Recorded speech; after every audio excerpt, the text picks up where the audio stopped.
തമിഴ്നാടും ഇസ്ലാമിക രാജ്യമായി മാറുമോ? വളരെ പ്രസക്തമായ ചോദ്യമാണ്. കാരണം ഇപ്പോൾ എനിക്ക് തോന്നുന്നത് സ്റ്റാലിൻ്റെ ഇന്നലത്തെ ഒരു പ്രസ്താവന കണ്ടതുകൊണ്ടായിരിക്കും അതെ സിനു ഇങ്ങനെ ചോദിച്ചത്. സ്റ്റാലിൻ ഇന്നലെ പറഞ്ഞു, തമിഴ്നാട്ടിലെ സ്കൂൾ കരിക്കുലത്തിൽ, സ്കൂൾ പാഠ്യപദ്ധതിയിൽ മുഹമ്മദിൻ്റെ ആശയങ്ങൾ ഉൾപ്പെടുത്തി കഴിഞ്ഞു. ഇനി എല്ലാ കുട്ടികളും ശ്രദ്ധിക്കണം, എല്ലാ കുട്ടികളും മുസ്ലിങ്ങളുടെ പ്രവാചകനായ മുഹമ്മദ് നബിയുടെ വചനങ്ങൾ, അദ്ദേഹത്തിൻ്റെ ടീച്ചിങ്സ് പഠിക്കണം. എങ്ങനെയുണ്ട്? വേദങ്ങൾ പഠിക്കണമെന്നല്ല, ഉപനിഷത്ത് പഠിക്കണമെന്നല്ല, പുരാണങ്ങൾ പഠിക്കണമെന്നല്ല, മുഹമ്മദ് നബിയുടെ ടീച്ചിങ്സ് എല്ലാവരും പഠിക്കണം, സ്കൂൾ പാഠ്യപദ്ധതിയിൽ ഉൾപ്പെടുത്തിയിട്ടുണ്ട്. അപ്പോൾ ഇതെങ്ങനെയാണെന്ന് വെച്ചാൽ, ഇത് നല്ലൈ മുബാറക് എന്ന് പറയുന്ന ഒരു നേതാവുണ്ട് തമിഴ്നാട്ടിൽ. നല്ലൈ മുബാറക് എന്ന് പറഞ്ഞാൽ ഒരു നേതാവെന്ന് പറയുമ്പോൾ നിങ്ങൾ ഏതിൻ്റെ നേതാവാണ്? DMKയുടെ നേതാവാണെന്ന് ഓർക്കും. SDPIയുടെ നേതാവ്. SDPIയുടെ നേതാവ് സ്റ്റാലിനെ കണ്ടിട്ട് പറഞ്ഞു, പ്രവാചകൻ ആയ മുഹമ്മദ് നബിയുടെ 1500ാമത് ജന്മദിനമോ മറ്റോ വരികയാണ്.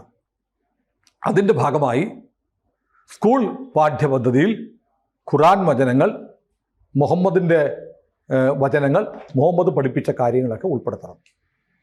അപ്പോൾ സ്റ്റാലിൻ പറഞ്ഞു, സ്റ്റാലിൻ്റെ മറുപടി എക്സിൽ വന്നിട്ടുണ്ട്, ഓൾറെഡി വന്നിട്ടുണ്ട്.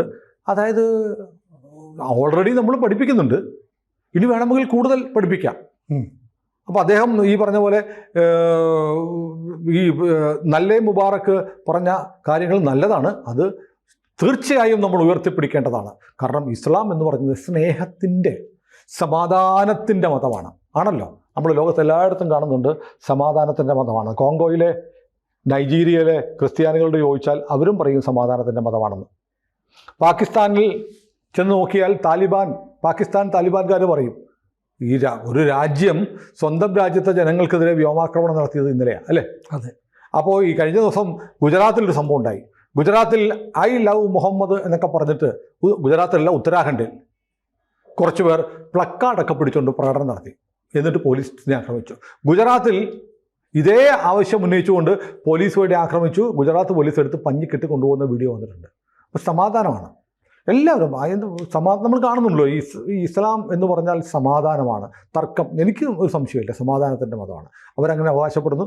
അപ്പോൾ ഈ ഇസ്ലാം മതവിശ്വാസത്തിൻ്റെ പേരിൽ അക്രമം നടത്തുന്നവർ ഇസ്ലാം മതത്തിൽ വിശ്വസിക്കുന്നവരല്ലേ? അവരെ ഇസ്ലാം തള്ളിക്കളയുന്നുണ്ടോ? എനിക്കറിയില്ല. ഏതായാലും 1500ാമത്തെ ജന്മദിനമോ ആനിവേഴ്സറി ആഘോഷിക്കുന്നതിൻ്റെ ഭാഗമായിട്ട് ഇത് പഠിപ്പിക്കാൻ പോവുകയാണ്. ഓൾറെഡി പഠിപ്പിക്കുന്നുണ്ട്, കൂടുതൽ സമഗ്രമായി പഠിപ്പിക്കുമെന്ന് പറഞ്ഞ സ്റ്റാലിൻ വേറെ ചില കാര്യങ്ങളൂടെ പറഞ്ഞു. അതായത് ഈ നല്ലൈ മുബാറക്കിൻ്റെ പ്രസ്താവന ആവശ്യം അംഗീകരിച്ച കൂടാതെ തൻ്റെ സർക്കാർ മുസ്ലിങ്ങൾക്ക് വേണ്ടി എന്തൊക്കെ തമിഴ്നാട്ടിൽ ചെയ്യുന്നുണ്ട് എന്നതിൻ്റെ ഒരു കണക്കും കൂടെ സ്റ്റാലിൻ വളരെ ദീർഘമായി പറഞ്ഞിട്ടുണ്ട്. ഒന്ന്, CAA വന്നപ്പോൾ ഞങ്ങൾ എതിർത്തു. ഈ വഖഫ് നിയമ ഭേദഗതി വന്നപ്പോൾ ഞങ്ങൾ എതിർത്തു, സുപ്രീം കോടതി പോയി. പിന്നെ AIDMK എന്ന് പറഞ്ഞ പ്രതിപക്ഷം ഉണ്ടല്ലോ, അവർ ഈ ട്രിപ്പിൾ തലാഖ് എന്ന് വെറുതെ പറഞ്ഞാൽ, അല്ലെങ്കിൽ വാട്സാപ്പ് മെസ്സേജ് അയച്ചാൽ ഭാര്യയെ ഉപേക്ഷിക്കാം എന്ന് പറഞ്ഞ നിയമം റദ്ദാക്കിയിട്ട് അത് കുറ്റകരമാക്കിയ നിയമം മോദി കൊണ്ടുവന്നപ്പോൾ ഞങ്ങൾ എതിർത്തു, AIDMK എതിർത്തില്ല. അപ്പോൾ സ്റ്റാലിൻ പറയുന്നത് മുസ്ലിം പെണ്ണുങ്ങളെ തലാഖ് എന്ന് പറഞ്ഞാൽ അപ്പോൾ മൊഴി ചൊല്ലാനുള്ള അവകാശം മുസ്ലിങ്ങൾക്ക് വേണമെന്നാണ് ഇപ്പോഴും സ്റ്റാലിൻ പറയുന്നത്. തീർന്നില്ല, മുസ്ലിങ്ങൾക്കൊരു പ്രശ്നം വന്നാൽ, രാജ്യത്തെവിടെ പ്രശ്നം വന്നാലും രാജ്യത്താദ്യം അതിനെതിരെ പ്രതികരിക്കുന്ന പാർട്ടി DMK ആയിരിക്കും. ഈ നല്ലൈ മുബാറക് എന്ന് പറഞ്ഞ SDPIയുടെ നേതാവ് ആവശ്യപ്പെട്ടപ്പോൾ അത് അംഗീകരിച്ചുകൊണ്ട് ദീർഘമായി സ്റ്റാലിൻ പറയുകയാണ് ഞങ്ങൾ എന്തെല്ലാം ചെയ്തിട്ടുണ്ടെന്ന്. അപ്പോൾ SDPIക്കാരന് കൊടുക്കുന്ന ഒരു കരുതലേ, ഒരു സ്നേഹമേ, ഒരു പരിഗണനയെ. തീർന്നില്ല, എന്നിട്ട് പറയുകയാണ് 3.5% ഞങ്ങൾ റിസർവേഷൻ, ബാക്ക്വേർഡ്, പിന്നോക്ക റിസർവേഷൻ ആർക്ക് കൊടുത്തു? മുസ്ലിങ്ങൾക്ക് കൊടുത്തു. ഇതൊരു വലിയ പ്രധാനപ്പെട്ട കാര്യമാണ്. നമ്മുടെ ഭരണഘടന സംവരണം പറയുന്നുണ്ട്. സംവരണം ആർക്കാണെന്നറിയോ? ഭരണഘടന പറയുന്ന സംവരണം എന്ന് പറയുന്നത് ഹിന്ദു മതത്തിൽ ജാതി വിവേചനം അനുഭവിച്ച് അവഗണിക്കപ്പെട്ട, പാർശ്വവൽക്കരിക്കപ്പെട്ടിരിക്കുന്ന ആളുകൾക്ക് കൊടുക്കാൻ വേണ്ടിയിട്ടാണ് സംവരണം കൊണ്ടുവന്നത്. ഭരണഘടന വിഭാവനം ചെയ്തിരിക്കുന്നത് അങ്ങനെയാണ്. പക്ഷെ കേരളത്തിൽ മുസ്ലിങ്ങൾക്കേണ്ട 7% ഒറ്റ സംവരണമുണ്ട്. മതസംവരണം ഇന്ത്യയിൽ അനുവദനീയമല്ല. അതേപോലെ തമിഴ്നാട്ടിലും കൊണ്ടുവന്നതാണ്, 3.5% കൊണ്ടുവന്നു എന്നാണ് സ്റ്റാലിൻ പറയുന്നത്. അത് മാത്രമല്ല, ഈ 3 ലക്ഷം മുസ്ലിങ്ങൾക്ക് മാത്രമല്ല, ഇനി ഉറുദു സംസാരിക്കുന്ന ആളുകളെയൊക്കെ ഞങ്ങൾ പിന്നോക്ക സമുദായമായിട്ട് പ്രഖ്യാപിച്ചിട്ടുണ്ട്. എങ്ങനെയുണ്ട്? മാത്രമല്ല, തമിഴ്നാടാണ് ഉറുദു ഭാഷയ്ക്ക് വേണ്ടി ഞങ്ങളൊരു അക്കാഡമി ഉണ്ടാക്കി. എന്നിട്ട് ചെന്നൈ എയർപോർട്ടില്ലേ, എയർപോർട്ടിൻ്റെ നേരെ ഓപ്പോസിറ്റ് ഞങ്ങളൊരു അതിമനോഹരമായ ആധുനിക സൗകര്യങ്ങളുള്ളൊരു ഹജ്ജ് ഹൗസ് ഉണ്ടാക്കിയിട്ടുണ്ട്. എന്താണെന്നറിയോ? ഹജ്ജിന് പോകുന്ന ആളുകൾക്ക് താമസിക്കാൻ വേണ്ടിയിട്ട്, സൗജന്യമായി താമസിക്കാൻ വേണ്ടി ഹജ്ജ് ഹൗസ് ഉണ്ടാക്കിയിട്ടുണ്ട്. പിന്നെ നബിദിനം പൊതു അവധിയാക്കിയത് ഞങ്ങളാണ് എന്നൊക്കെ പറഞ്ഞ് SDPI നേതാവിൻ്റെ ആവശ്യം അംഗീകരിച്ചുകൊണ്ട് ദീർഘമായ ഒരു പ്രസ്താവന സ്റ്റാലിൻ ഇറക്കിയിട്ടുണ്ട്. അതുകൂടെ വായിച്ചിട്ടല്ലേ എന്നോട് ചോദിച്ചത് തമിഴ്നാട് ഇസ്ലാമിക രാജ്യമായോ എന്നുള്ളത്. ഇതാണ് നമ്മുടെ സൗത്ത് ഇന്ത്യയിലെ ദക്ഷിണേന്ത്യയിലെ സംസ്ഥാനങ്ങൾ എടുക്കുന്ന നിലപാട്. അപ്പൊ ശരിക്കും ഹിന്ദു വിരുദ്ധ നിലപാടല്ലേ സ്റ്റാലിൻ കുറെ കാലം?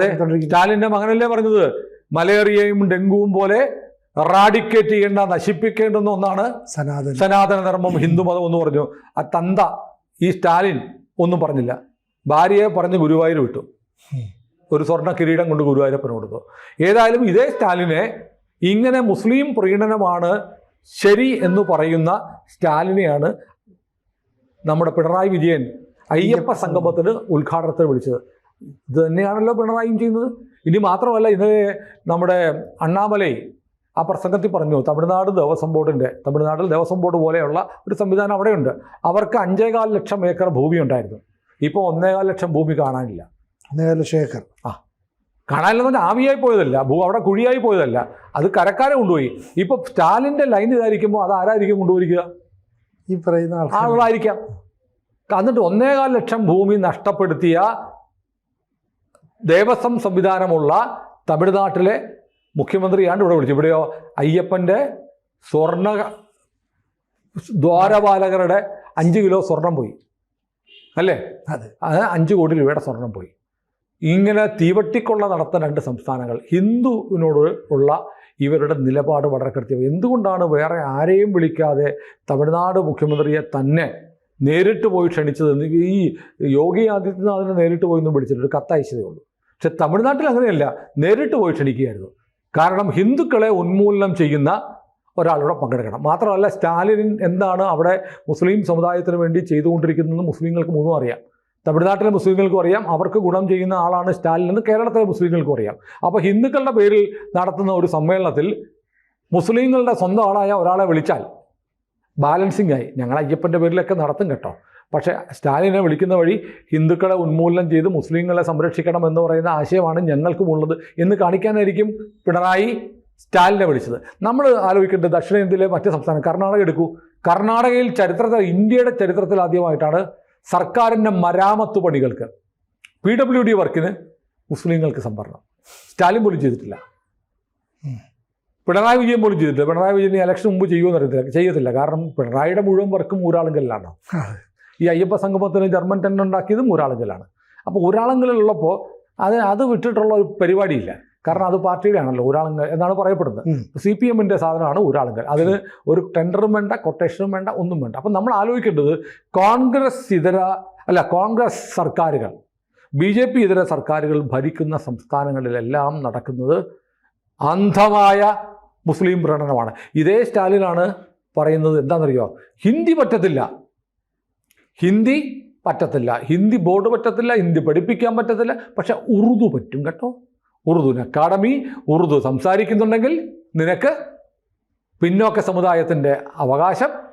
പിന്നെ എല്ലാ പാഠ്യപദ്ധതിയിലും എന്താണ് മുഹമ്മദിൻ്റെ പ്രവചനങ്ങളും ഖുറാൻ വചനങ്ങളും പഠിപ്പിക്കും. വളരെ നല്ല കാര്യം. അപ്പോൾ തമിഴ്നാട്ടിലുള്ള മുഴുവൻ ആളുകളും നിർബന്ധമായും ഇസ്ലാം സ്വീകരിക്കണം എന്ന് പരോക്ഷമായി പറയുന്നതിന് തുല്യമാണ് സ്റ്റാലിൻ്റെ തീരുമാനം. ഏതായാലും ഇതൊരു നമ്മുടെ നാട്ടിലൊന്നും വാർത്തയാവത്തില്ല. ഹിന്ദി പഠിപ്പിക്കരുതെന്ന് പറയുന്നതിന് കാരണമുണ്ട്. ഹിന്ദി പഠിപ്പിക്കുമ്പോൾ തുളസീദാസിനെ പഠിക്കും, അല്ലേ? അതെ. അങ്ങനെ രാമചന്ദ്ര മാനസിനെ കുറിച്ച് പഠിക്കും. ഹിന്ദിയിലൂടെ ഇന്ത്യൻ സംസ്കാരത്തിൻ്റെ വേരുകൾ ഇറങ്ങി വരും. അത് പാടില്ല. ഒരു ദേശീയ ബോധം ഉണ്ടായി വരും. അത് പാടില്ല. അതുകൊണ്ട് നമുക്ക് നിർബന്ധമായും പാഠ്യപദ്ധതിയിൽ 1-ാം ക്ലാസ് മുതൽ 10ാം ക്ലാസ് വരെ വേണമെങ്കിൽ പ്രീ ഡിഗ്രി അല്ലെങ്കിൽ +2 ഡിഗ്രി തലങ്ങളിലെല്ലാം ഖുറാൻ പഠനം നിർബന്ധമാക്കുകയൂടി ചെയ്താൽ വളരെ നന്നായിരിക്കും. അതിന് തുല്യമാണല്ലോ പ്രവാചകൻ്റെ വചനങ്ങൾ പാഠ്യപദ്ധതിയിൽ കരിക്കുലത്തിൻ്റെ ഭാഗമായി ഉൾപ്പെടുത്തുമെന്ന് പറയുന്നത്. ഏതായാലും നമ്മുടെ രാജ്യം പോകുന്നൊരു പോക്കെ. കൂടുതൽ വാർത്തകളും വിശേഷങ്ങളും നിങ്ങളിലേക്ക് എത്താൻ ABC മലയാളം സബ്സ്ക്രൈബ് ചെയ്യുക, ബെൽബട്ടനും അമർത്തുക.